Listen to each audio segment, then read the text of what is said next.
بذكر طه إلى المولى ألاك المنيب بذكر طه إلى الدعوات أجاب المجيب يا ذاكرين النبي النور بذكر الحبيب حبيبي ربي إلى الرحمن الرحيم وما تعاطفت بحبله قد مات يخيب هل يستجيب وجد من يستجيب فقد دعتهم دواعي شاء أنها أمر غريب تفدي بما قد صدق إيمان فداء الرحيم يا ذاكرين النبي الرسول بذكر الحبيب حبيبي ربي إلى الرحمن الرحيم اللهم صل وسلم وبارك. Dia bilang, ya Rasulullah, saya itu bukan nggak mau melaksanakan perintah Anda, saya pengen dimarahi sekali aja. Ternyata engkau nggak marah juga sama saya. Kalau sama pembantunya saja beliau nggak pernah marah, apalagi sama kita. Ibu sekalian, anak-anakku sekalian, kata beliau dalam satu kesempatan, lagi ngumpul sama sahabat-sahabatnya, terus beliau bilang, alangkah kangennya saya dengan saudara-saudaraku. Kata para sahabat, ya Rasulullah, hal nahnu ikhwana, bukankah kami ini adalah saudara-saudaramu? La, bal antum ashabi, kata baginda Rasulullah SAW, tidak, kamu itu adalah sahabat-sahabat saya. Lalu siapa saudaramu ya Rasulullah? Saudaraku itu adalah mereka yang belum pernah melihat aku, tapi beriman kepada aku. Siapa itu? Kita semua yang hadir di sini, insya Allah saudaranya Rasulullah.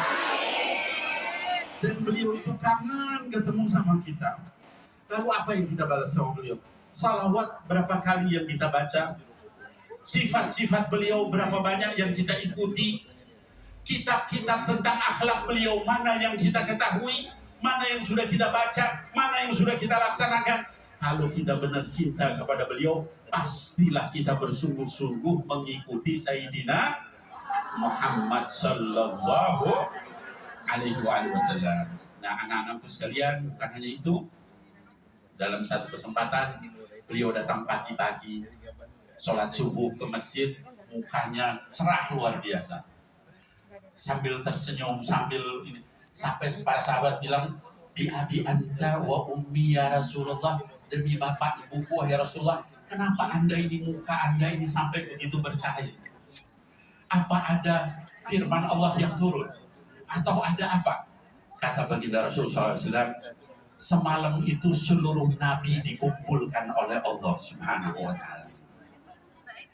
Dan semuanya sama Allah diberikan satu doa yang tidak ditolak. Dan semua nabi berlomba-lomba berdoa. Kecuali saya, kata beliau sallallahu alaihi wasallam. Itu saya simpan ya Allah untuk umatku di akhir zaman nanti. Dikasih doa yang tidak ditolak, yang seluruh nabi berlomba berdoa, beliau malah mikirin kita. Dan bukan hanya itu, beliau senyum-senyum bahagia. Kenapa? Karena berharap nanti bisa membantu kita di hari kiamat. Sementara kita melupakan beliau, kita sering gak ingat sama beliau, salawat juga malas-malasan, kalau baca salawat juga gak khusyuk. Kira-kira kita malu gak kalau ketemu sama beliau nanti di akhir zaman? Anak-anakku sekalian, mulai dari sekarang, kalau salawat yang khusyuk, ya, istiqomah. Berapa kali, berapa aja, mau 10 kali pagi, 10 kali sore, nggak apa-apa, asal istiqomah. Jangan pernah berhenti dengan alasan apapun. Ya. Bib, saya mau 100, silakan 100. Tapi mau 1000, mau 6000, mau 10.000, silakan. Yang penting istiqomahnya. Jangan sampai sholawat 10.000 kali hari ini, besok enggak sholat karena merasa wah ini kebanyakan, saya adat acara saya sama majikan dan sebagainya saya nggak sempat. Makanya jangan banyak sesuai aja dengan kemampuan ya. Kalau misalnya 100 kalau misalnya 1000 sesuai dengan kemampuan. Nah, anak-anakku sekalian yang saya cintai karena Allah Subhanahu wa taala, itu kasih sayang beliau sallallahu alaihi wasallam, bahkan sampai ketika beliau akan meninggal, kata-kata yang terakhir keluar dari mulutnya yang paling mulia itu apa? Kalau orang itu, anak-anak sekalian, kalau mau meninggal, itu yang diucapkan yang paling dia sayangi. Kalau dia sayang sama mobilnya, dia akan bicara, tuh mobil sudah diperbaiki belum? Sudah dibersihkan belum?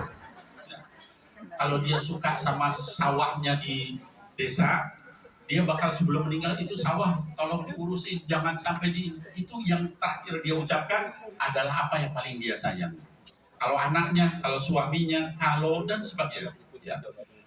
Tapi Sayyidina Muhammad Sallallahu Alaihi Wasallam, kata-katanya yang terakhir adalah ummati as-salah, ummati as-salah.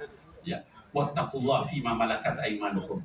Wahai umatku, jangan tinggalin sholat. Wahai umatku, jangan tinggalin sholat.